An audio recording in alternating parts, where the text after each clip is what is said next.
saya demonstrasikan. Yang pertama skill dari asfixia menatorum dan yang kedua adalah diskusia bahu ya.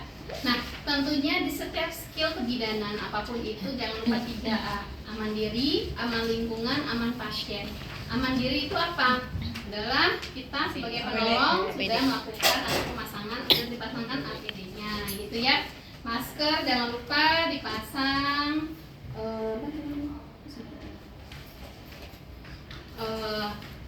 lemek, handscoon. Asfixia itu kan terjadi ketika pertolongan persalinan gitu ya. Tentunya kita sedang dalam pemasangan APD begitu ya teman-teman ya, sepakat ya. Oke. Nah, pada kebidanan juga tentunya ketika kita akan melakukan penata laksanaan, yang pertama adalah kita tahu dulu diagnosanya apa, biar tahu kita tuh mau ngapain kan gitu ya. Nah, ini adalah asfiksia, sudah dikondisikan bayinya asfiksia. Kalau bayinya sehat bugar nggak di sini ya teman-teman, di luar sana ya, kita biasa. Nah, ketika di asfiksia di sini ada 3 pertanyaan yang harus dijawab apapun dan kapanpun teman-teman mau menolong persalinan. Dengan 3 pertanyaan itu, patokan kita bayi ini akan IMD atau bayi ini akan langkah awal, gitu ya. Pertama adalah usia kehamilan. Kalau dia cukup bulan, oke, berarti ya kan usia kehamilan, menangis atau tidak, ya, tonus otornya baik atau tidak. Salah satu tidak dari pertanyaan yang ada, berarti bayi harus dilakukan yang namanya langkah awal. Kalau semuanya iya, berarti bayinya sehat dan bugar. Berarti bayi hanya butuh apa? IMD. Sepakat ya teman-teman. Nah, kita kondisikan saat ini adalah bayi yang memang salah satunya tidak. Karena kalau bayinya normal ya kita nggak jadi skill ya. Iya. Kan ya teman-teman ya, sepakat ya. Nah, ternyata salah satu tidak. Jadi kita sudah berantisipasi kalau bayi ini akan dibawakan ke langkah awal. Langkah awal itu apa sih? Jaikan singkatannya, gitu ya. Jembatan keledainya ada jaga kehangatan, atur posisi, isap lendir, keringkan, terus atur posisi kembali dan hitung pernapasannya. Nilai gitu ya. Nah, kita siapkan aman diri, aman lingkungan. Kita siapkan alatnya ya. Pada resusitasi ini saya siapkan 2 bedongan. Bedongan pertama ini adalah untuk menggantikan dari tubuh, kan di atas perut ini ada bedongan ya ketika kita APN ya. Nah, bayi di sini. Nah, setelah di sini akan kita pindahkan. Nah, ketika kita pindahkan akan kita keringkan, akan kita ganti. Nah, menggantinya kita dengan pasangan ini. Dulu teman-teman tuh suka pasangan segitiga, benar ya, begitu ya. Gini ya. Nah, sekarang ini lebih efektif pemakaian dari bahannya. Maaf ya, ini meja resusitasinya agak sedikit tidak sesuai dengan aturan ya. Harusnya dia lebih panjang sedikit. Nah, ini kita beginikan. Kalau biasanya kan begini. Nah, sekarang kita begini. Terus ditengahkan. Nanti bayinya tinggal letakkan di tengahnya. Karena kita selain kita keringkan, tujuan kita adalah melakukan pasangan takbiran. Itu bedongan pertama. Bedongan kedua, ini kita untuk memposisikan dari bayinya menjadi semi ekstensi yang akan kita letakkan di skapula bayinya, gitu ya. Nah, kita letakkan, oke ya. Ini harus kita siapkan. Kemudian apalagi yang kita butuhkan? Kita butuhkan yang namanya ambubek ya. Ambubek itu merek sebenarnya. Kita butuhkan adalah sungkup beserta ini BMS, balon mengembang sendiri. Kalau BTMS yang tidak mengembang sendiri harus dikasih oksigen ya.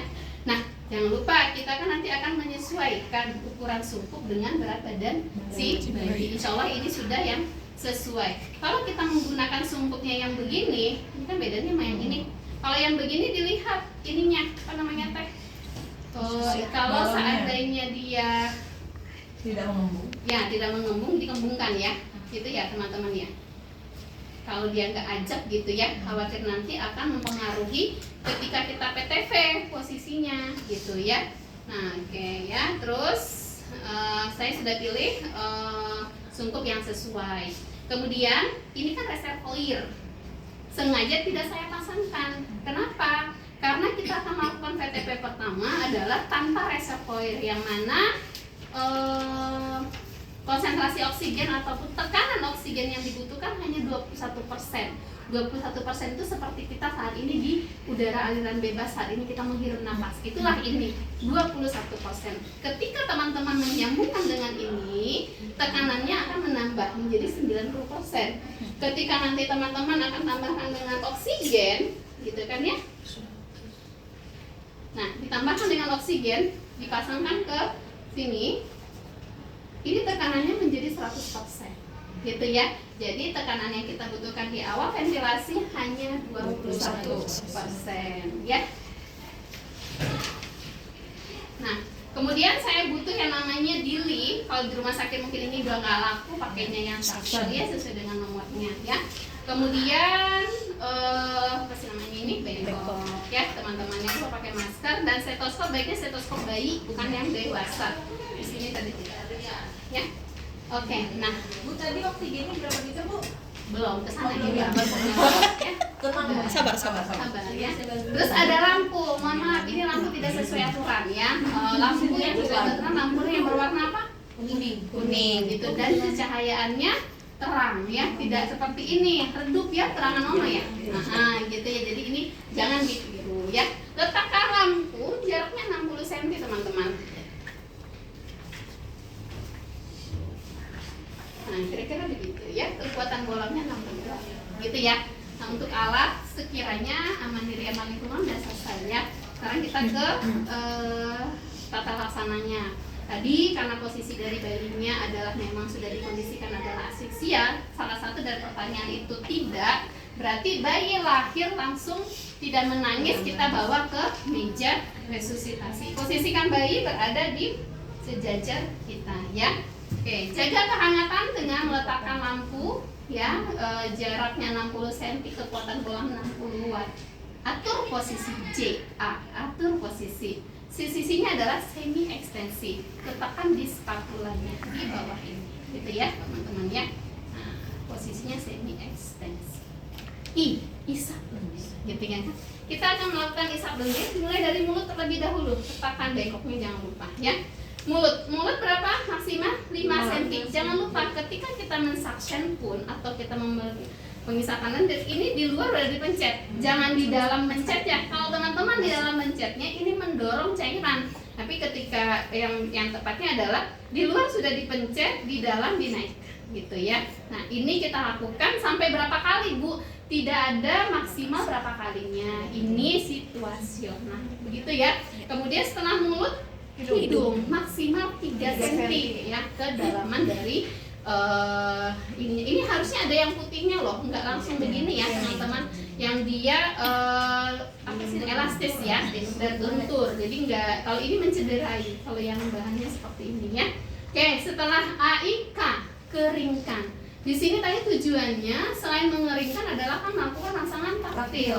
Nah, ketika teman-teman mendapati pasiennya berat badannya kurang dari 2.500, ini langsung ganti plastik. Gitu ya.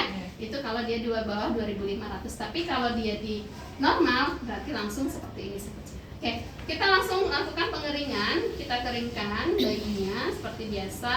Kita keringkan dari atas. Sambil lakukan rangsangan taktil ya, teman-teman. Kita keringkan.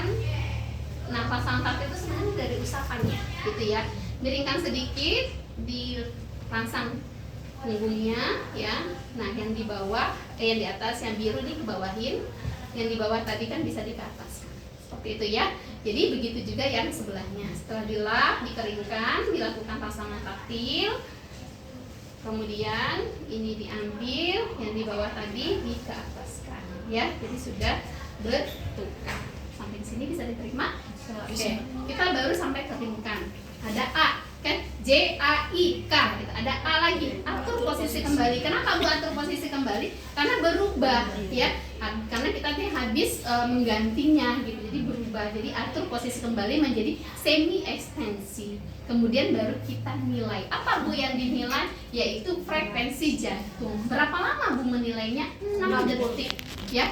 Hasilnya dikalikan 10 ya. Nah, selama 6 detik ini dinilai ya, apa yang dinilai frekuensi jantung, hitungannya berapa ya, selama 6 detik dihitung berapa kali, hasilnya dikalikan 10. Contoh umpamanya ternyata kita dapat hasilnya 9, berarti 9 kali 10. Nah, 90. Nah, kalau yang ketika bersalin, kita ke belakang ya. Ketika tadi bersalin itu bayinya IMD atau tidak, kan kategorinya adalah 3 pertanyaan tadi. Nah, kalau ini adalah frekuensi jantung.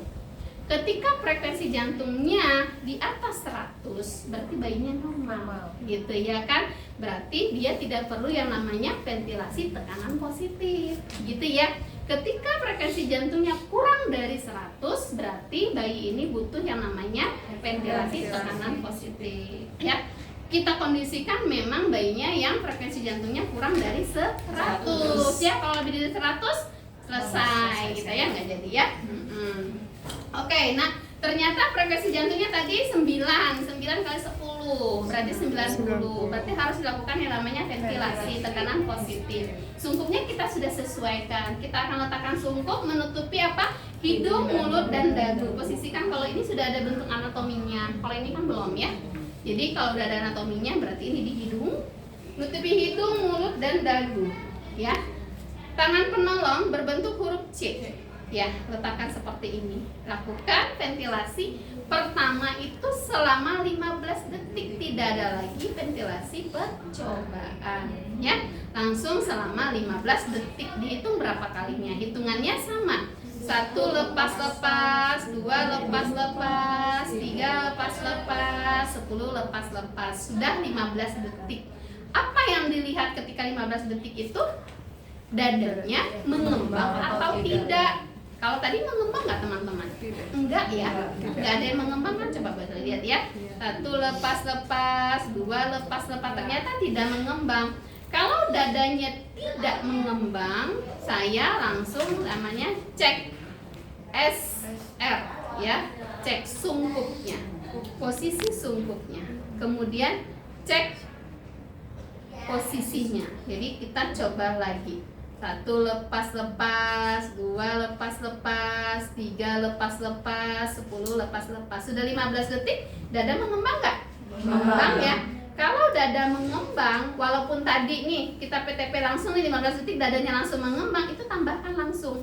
Tanpa kita mau enggak ya, langsung dadanya mengembang. Berarti langsung tambahkan 1 lepas-lepas, tambahkan lagi 15 detik lagi, sehingga kita sudah melakukan ventilasi berapa detik? 30 detik. Satu siklus namanya ya, 30 detik.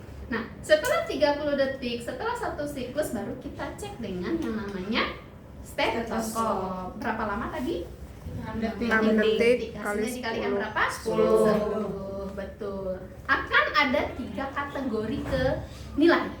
Ya kan, masih ingat slide saya ya. Nilai yang pertama bisa frekuensi jantungnya lebih dari 100. Ya kan? Ketika frekuensi jantungnya lebih dari 100, apa yang dilakukan? Stabilisasi, resusitasi. Apa stabilisasi itu? Jaga kehangatan, berikan oksigen dan yang lainnya gitu ya.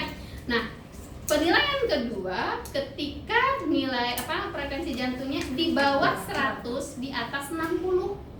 Itu ya kan, di bawah 100 tapi di atas 60. Apa yang dilakukan? Kita tambahkan tekanannya ya, tambahkan tekanannya menjadi 100%, pasangkan reservoir, oksigennya 3 liter begitu ya. Bu Yuni udah terjawab. Oke. Nah, kita pasangkan ini menjadi tekanan 100%. Kita akan lakukan yang namanya ventilasi langsung 30 detik. Jadi yang 15 detik itu hanya di awal tadi. Kalau dulu ada PPP percobaan, ayo nama ente gitu ya kan. Nah, jadi sekarang langsung. Nah, yang ini langsung 30 detik ya. Langsung lakukan ventilasi dengan tekanan 100%. 1 lepas-lepas, 2 lepas-lepas, 3 lepas-lepas, 10 lepas-lepas, 20 lepas-lepas, 30 lepas-lepas. Ini selama 30 detik. Bu, apakah 30 detik itu 30 kali? Tidak. Gitu ya. Kita tergantung hitungan. Jadi intinya selama 30 detik. Gitu ya. Nah, setelah 30 detik berarti sudah satu siklus. Ya kan? Tetap cek dengan stetoskop. Setiap satu siklus cek stetoskop ya. Kita cek ya. 6 detik hasilnya dikalikan 10. Kalau hasilnya masih di bawah 100, teman-teman rujuk sambil ventilasi. Itu kalau teman-teman di FKTP. gitu ya. Kalau teman-teman di rumah sakit ini biasanya sudah ancang-ancang pemberian obat-obatan seperti epinefrin dan yang lainnya, gitu ya kan. Nah, ketika hasilnya di atas 100 berarti stabilisasi resusitasi. Itu tadi nilai yang kedua. Yang ketiga, kalau nilainya yang ketiga yaitu frekuensi jantungnya kurang dari 60. Apa yang dilakukan? Kompresi dada. Ingat, ada 2 syarat untuk dilakukan kompresi dada. Yang pertama adalah frekuensi jantung kurang dari 60. Yang kedua apa? Sudah dilakukan ventilasi dengan tekanan sudah dilakukan ventilasi selama 30 detik dengan dada yang mengembang. Jadi nih teman-teman, kalau seandainya pas bayi baru lahir jadikan nilai terus frekuensi jantungnya 50, apakah boleh dikompresi? Tidak. Kenapa? Karena belum dilakukan PNTP selama 30 detik dengan dada yang mengembang, gitu ya. Nah, kalau ini kan tadi kita sudah melakukan dengan 30 detik dengan dada yang mengembang, berarti boleh dilakukan yang namanya kompresi dada. Kompresi dada itu kan penekanan di dinding di rongga dinding dada. Caranya adalah mungkin saya butuh satu orang asisten ya. Nah, kompresi itu kayak begini. Kompresi itu saya tetap melakukan yang namanya ventilasi, sementara asisten nanti akan melakukan yang namanya kompresi. Caranya kompresi, mungkin saya ajari sebentar ya, nanti Bu Yuni tinggal mengikutkan. Caranya itu adalah, saya putar. Satu siklus dulu baru kompresi ya. Kalau misalnya masih nadi itunya masih di bawah. Enggak, kalau masih di bawah 60 Masih di bawah 60 lakukan kompresi. Sudah melakukan. Ya, nah caranya kompresi. Kalau dia berat badan lahirnya rendah kan cukup begini. Ya. Kalau ini kan normal, jadi 4 jari di bawah. Ini ada puting susu, di bawah garis hayal puting susu ya, dengan kedalaman 1/3 sternum. Dilakukan 1, 2, 3 pompa. 1, 2, 3 pompa. Kompresi dilakukan selama 1 menit atau 60 detik, di mana hitungannya 3:1. Yang mana 1 menit itu harapannya sudah dilakukan 90 kali kompresi, 30 kali ventilasi. Begitu ya teman-teman. Nah, ini saya kombinasi antara saya dan Bu Yuni. Nah, Bu Yuni yang akan melakukan kompresi ya. Nah, saya akan melakukan yang namanya ventilasinya ya. Jadi Bu Yuni yang hanya hitung 1, 2, 3-nya, saya yang hitung 1. Jadi setelah hitungan saya sampai 30 berarti udah selesai. Gitu ya. Oke, ayo Bu Yuni. 3, 1, 2, 3, 4, 5, 10, 20, 30. Nah, ya. Kalau pantom yang bagus itu adalah pantom yang ada ininya di sini, apa, lampunya. Jadi ketika kompresinya durasinya tepat itu berwarna hijau. Kalau dia tidak tepat akan berwarna merah gitu. Kalau saya masih lakukan biasanya yang pantomnya seperti itu, gitu ya. Nah, itu yang dilakukan. Ini dilakukan selama 1 menit, di mana hitungannya tadi saya sudah 30 kali kompresi ventilasi, otomatis Bu Yuni itu sudah melakukan 90 kali kompresi dada, gitu ya. Setelah 1 siklus kita nilai, gitu ya. Dinilai frekuensi jantungnya tetap lamanya 6 detik, hasilnya dikalikan 10. Kategorinya masih sama, yaitu 100 lagi. Jika frekuensi jantungnya lebih dari 100 berarti stabilisasi. Jika dia kurang dari 100, di atas 60 berarti teman-teman rujuk ventilasi. Jika dia di bawah 60 berarti rujuk kompresi. Seperti itu. Sampai di sini ada yang ingin ditanyakan? Cukup. Ngantuk dia. Untuk si